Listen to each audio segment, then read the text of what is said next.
Okay, welcome to another lecture. So this is our lecture 5 about carbohydrates. Remember from my introduction previously that we will study 4 biomolecules for bio 2. So this is the first part, which is the carbohydrates, and then we will also tackle lipids for this quarter, and proteins and nucleic acid will be included in the next quarters. Just a review for our introduction. So we have nung tinatawag nating polymer. Pag sinabi nating polymer, this is a long molecule consisting of many similar building blocks. And these building blocks are called monomers. Monomers, para maging polymers, ay nag-undergo ng tinatawag nating dehydration reaction. Kung saan, no, nagre-remove tayo ng water para mag-link yung mga monomers with each other. And oppositely, para ma-break down ng mga monomers, gumagamit tayo ng tinatawag na hydrolysis. Just to illustrate that, so ito yung ating dehydration reaction. So we have 1, 2, 3 monomers here, and then to link the fourth monomer, so we will have to remove the H here and the OH here to form water. Kaya sa tinatawag na dehydration.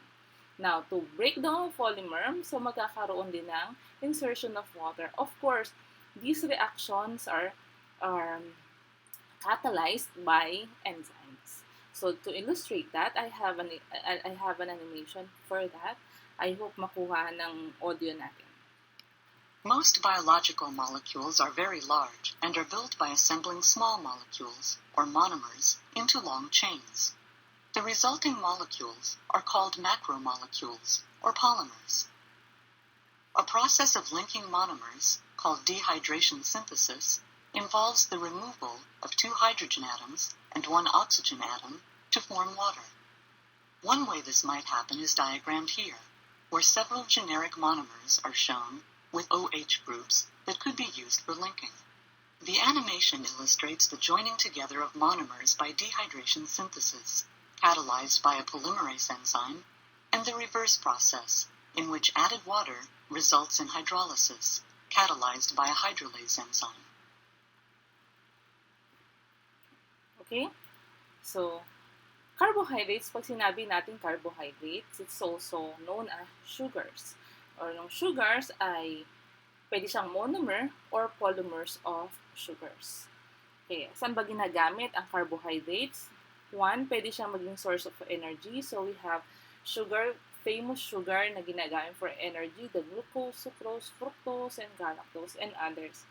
It can also be used to store energy, like starch in plants and glycogen in animals.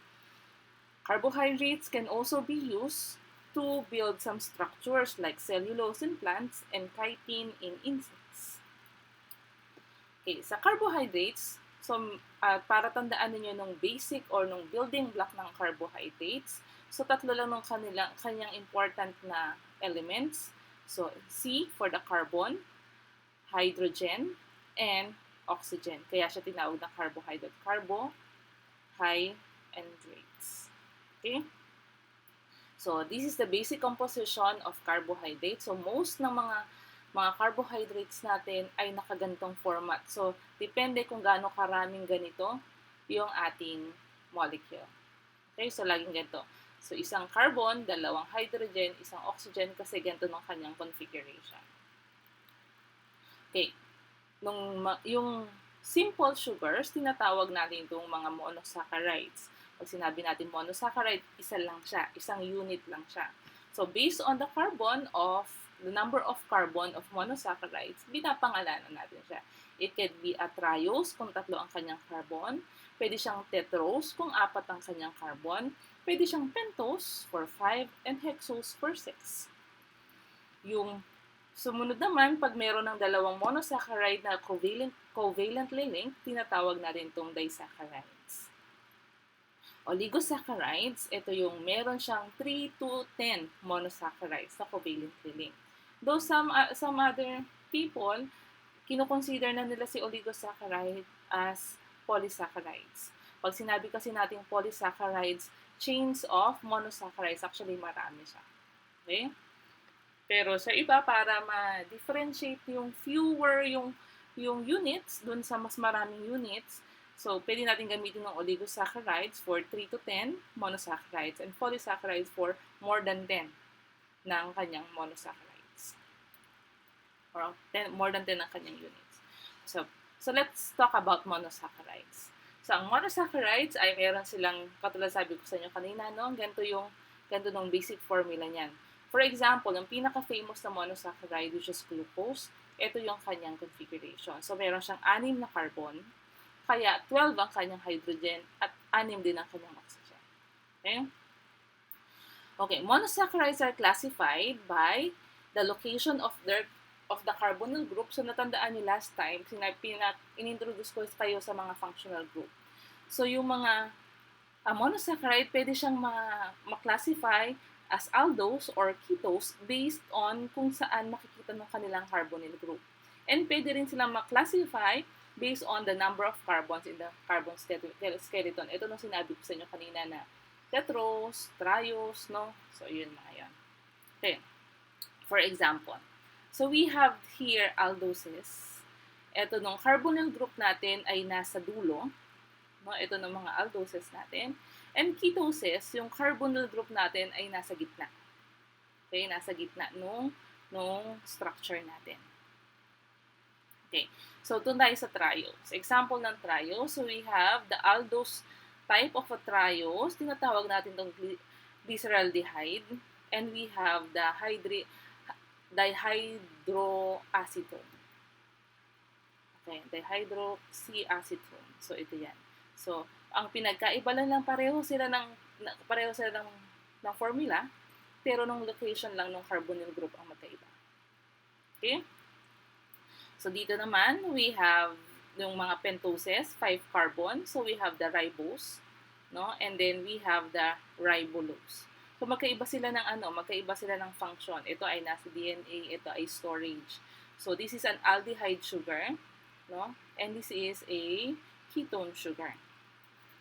Another type is yung sa hexoses. Dito, kung mapapansin nyo, dalawa ang ating aldehyde sugar ng 6 carbon. So, we have glucose and galactose. Ano pinagkaiba nila? Mirror image lang ng OH dito. Ano sa isomer? Patandaan niyo sa isomer na in-introduce ko dun sa ating introduction sa biomolecules. So, ito isomer sila. And dito ay structural, yung difference nila, kasi ito ng carbonyl group ay nandito, kaya ito ay ketone sugar, ito ng fructose. Pero, ang glucose, galactose, and fructose, pare-pareho sila ng formula. Okay? Okay. Though often drawn in linear skeletons like this, in aqueous solution, many sugar forms ring. So, for example, ito yung ating glucose. So, ito ng glucose. In aqueous solution, actually, ito ay nagle-link together to form a ring. Okay, katulad nito. So, kung i-abbreviate natin ito, usually nung nasa rings na mga na carbon, ay nilalagyan lang natin ng number. Okay, so ito ay carbon 1, 2, 3, 4, 5, and carbon number 6 ay nandito. Okay? So, ang mga monosaccharide, ginagamit siya mostly for fuel ng ating cells, pero at ginagamit din sila as raw material for building molecules. Okay, so mamaya makikita natin yung mga polysaccharide na made up from monosaccharide.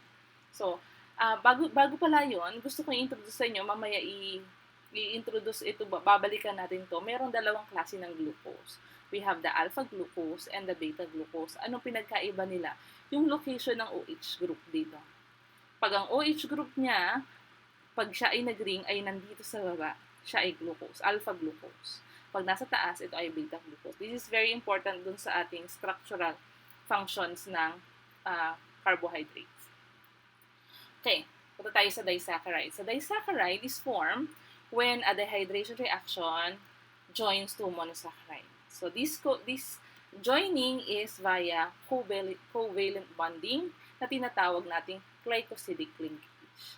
So, for example, itong dalawang glucose, so nagkaroon ng dehydration, ito ngayon ay magkakaroon ng maltose. So, dahil ang OH group nito ay nasa baba, ito ay tinatawag natin alpha 1,4. Bakit 1,4? Carbon number 1 to carbon number 4 nung kabila ang nakalink. Kaya siya alpha, kasi pareho silang alpha glucose, alpha 1,4 glycosidic linkage. Okay? Now, pwede rin tayong mag-link ng magkaibang monomer. For example, the glucose and fructose. So, ito ay dehydration. So, magkakaroon tayo ng glu alpha 1, no? Tapos, fructose beta 2 kasi ito ay beta configuration ng fructose at glycosidic linkage sila. Okay? So yan. So, ito ng fructose natin. Okay? Kasi ito ay nasa carbon number 2 ng ating glucose. Okay? Okay. Now, ano ang role? Punta tayo sa polysaccharides. Ang polysaccharide ay mahalaga kasi ginagamit siya for storage and structure. The structure and function of polysaccharides are determined by its sugar monomers and position of glycosidic linkages.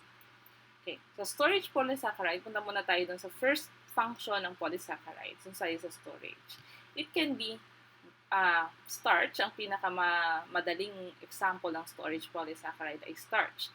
Ang starch ay storage polysaccharide ng plants na consisting of entirely glucose monomers. So, pag merong surplus ng starch ang plants, ang ginagawa ng plants, yung mga glucose na to, no, ay i-store niya sa mga tinatawag nating granules, katulad ito. Sa granules na yan, makikita natin ito ay naglilink ng mga glucose. At itong mga glucose na ito ay nakalink. Pwede siyang dalawa ang configuration actually ng polymer ng starch. No? Sa plants, we have the amylose and the amylopectin. Kung makikita nyo, sa amylose, ito ay straight chain. Sa amylopectin ay meron siyang branching. So, nakita nyo, from here, meron siyang branch doon, tsaka may branch siya dito. Okay. So, amylopectin is a glucose polymer that is mainly of alpha 1,4 linkage, katulad ng pinakita ko sa inyo, alpha 1,4 linkage. However, meron din siya, some monomer ay nagkakaroon ng linkage ng alpha 1,6. So, alpha 1,6, so meron ka ditong 1 and 6. So, dito ay naglilink din siya, kaya siya nagkakaroon ng branching.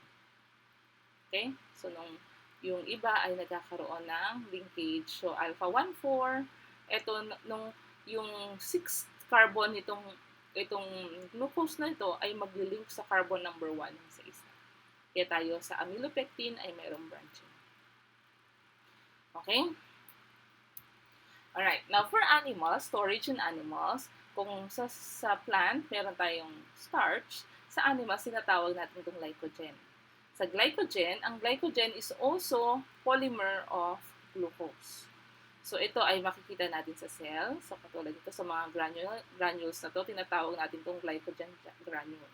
So, makikita natin, kung makikita natin ang structure ng glycogen, anong mapapansin ninyo? Straight ba siya or branching? So, kung mapapansin ninyo, ito ay may mga branching. Mas marami siyang branching. Okay?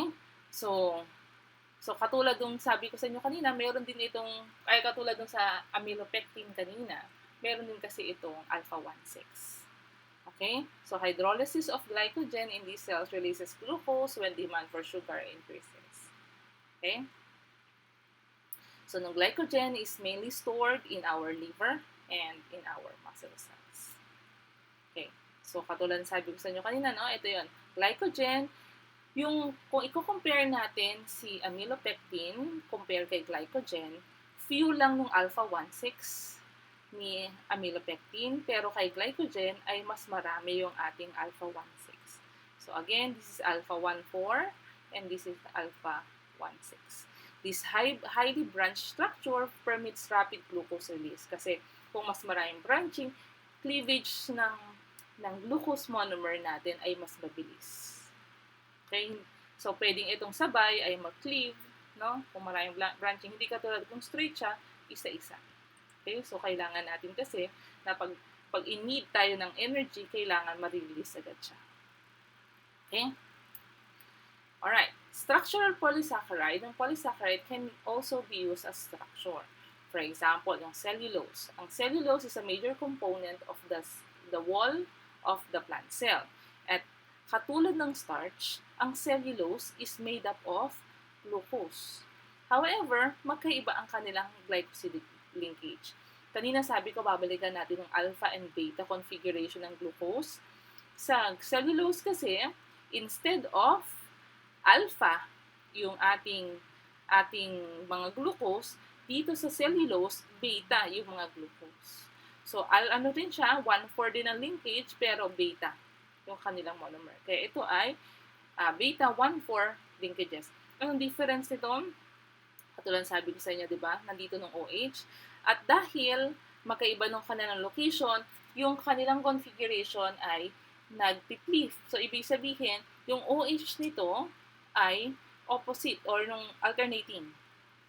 Ito ay isang side lang ng OH na ito. Kaya anong importance niyan? This alternating OH ng cellulose ay important para yung kanyang arrangement ay mas rigid. Okay? Mas rigid, straight and rigid.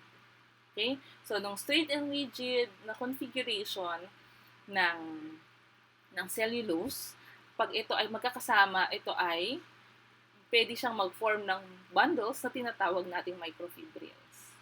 So kung mapapansin nyo, ito yung sa amylose natin. Sa amylose natin ay pareho ng location ng OH natin dito. Dito ay alternating. No? So, sa cellulose, ito ay pwede siyang magkaroon ng straight. So, ito plain lang dito. And it will interact to produce a microfibril. So, makikita nyo dito, straight chain sila. Okay? Unlike, pag alpha yung glucose mo, ang napuproduce nito actually ay helical. Helical ang structure nito. Kaya pag naglagay ka ng iodine sa starch, ito ay mag-iitim kasi pumapasok yung iodine dito, nagkakaroon siya ng complex sa gitna. Pero pag maglagay ka ng iodine sa cellulose, hindi ito magpa-black kasi wala siyang configuration na helical na ganito. Okay? Okay. So, yan siya. So, yan, microfibrillary implants. Okay. Now, yung enzyme na nagdadigest ng alpha linkages is very different doon sa mga enzyme na kaya mag-hydrolyze sa beta linkages. So, kung halimbawa, ikaw ay kumakain ng starch, kaya mo siyang i-digest, hindi ibig sabihin kaya mo rin mag-digest ng cellulose. Katulad sa human, we can eat starch. We have amylase. So, ng amylase na to can digest the starch. The starch in our starch na pumapasok sa ating digestive system kasi we have the enzyme that can hydrolyze the alpha linkages. Pero wala tayong enzyme that can hydrolyze the beta linkages. Kaya itong mga products o food products ay nagpa-pass through lang sa ating digestive tract as insoluble fiber. Kaya siya tinatawag, di ba, na nagsusweep daw ng ating digestive tract kasi hindi natin ito na-digest. So, pwedeng gamitin lang to clean our digestive system. Okay? However, some microbes can digest cellulose kasi meron silang mga enzyme that can digest cellulose. For example, sa mga ruminants, yung mga cows, ganyan, ano? Pati yung mga termites, meron silang mga microorganisms sa loob ng kanilang tiyan that can produce yung tinatawag natin cellulase. Yung cellulase ay kayang mag-hydrolyze ng beta linkages. Kaya nila nadadigest. So, symbiotic relationship yan. Okay. Another structure na polysaccharide ay tinatawag natin chitin. Ang chitin ay makikita natin to sa mga arthropods, sa mga insects, sa crab, at ganoon din sa mga fungi. So, kung mapapansin niyo sa chitin, instead na OH yung nandito, no? Instead na OH dito, ang nakikita nyo dito ay N-acetylglucosamine. Okay? Glucosamine units ang naka-attach dito. So, kung makikita nyo ng linkages na to, instead ng OH dito, ito ay N-acetyl group. Okay? N-acetyl group. This chitin ay ngayon ginagamit kasi very Very useful itong mga chitin. Ito ay very strong and flexible, pero meron din tayong pang-hydrolyze ng linkages ito kasi ito ay alpha 1,4 din. So ito ay pwede siyang gamitin for surgery at pwede siyang, ito nung tinatawag natin mga suture na natutunaw na lang na mag-isa. No? So pwede siyang gamitin habang nagpapagaling ng sugat. Pag magaling ng sugat, automatically madidissolve siya kasi meron tayong enzyme to hydrolyze yung kanilang alpha linkages. Okay? Just a review. So ito ng mga, hindi pala review, just a note, no? Meron tayong dalawang klase ng branching, no? Meron tayong tinatawag na homopolysaccharide. Ito ng mga polysaccharide na iisang klase lang ng monomer units natin. So for example ay yung amylose, no? Amylose. So amylose, straight chain siya. Pag branch, amylopectin katulad nito. At meron din tayong mga heteropolysaccharide na several types yung monomer units niya. For example, ito pwedeng dalawang klase ng monomer or pwedeng tatlo. Pwede rin siyang unbranch, pwede rin siyang branch. Okay? Okay, so carbohydrates can also combine with lipids to form yung tinatawag nating glycolipids. Or with proteins na tinatawag nating glycoproteins. Siguro i-discuss natin ito sa lipids and sa proteins. Okay? So, if you have questions, please don't hesitate